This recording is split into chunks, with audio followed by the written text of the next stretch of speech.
Acımız çok büyük. Acı bizim değil, herkesin. Bütün ölenlere Allah rahmet dilesin.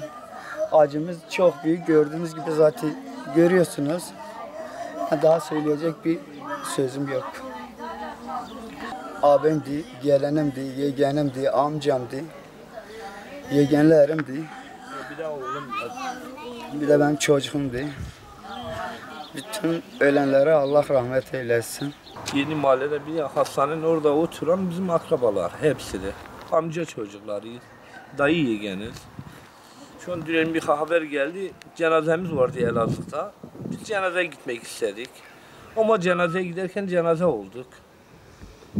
Acımız büyük. Bütün Solan halkına da teşekkür ederiz. Allah peygambere hepsinden de razı olsun. Zeki abim burada. Evi burada. Evi yaptı, nasip olmadı içeri gitmeye. Özellikle Zeki eniştem zaten biraz 65 yaş üzeri. Eniştem olur kendisi. Diğerleri de Muzaffer dediğimiz amca çocuklarıyız. Zaten bir ailede kalan 2 çocuk kaldı. Geri kalan kimi vefat etti, kimi hastanede. Söyleyeceklerimiz bu kadar. Bir tane yeğenim var Özhan, o aracı kullanan.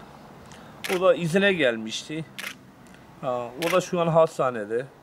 Muzaffer'in 3 tane kızı var, o da hastanede. Çanakkale'de. Orada askerdi. Bayram izine gelmişti.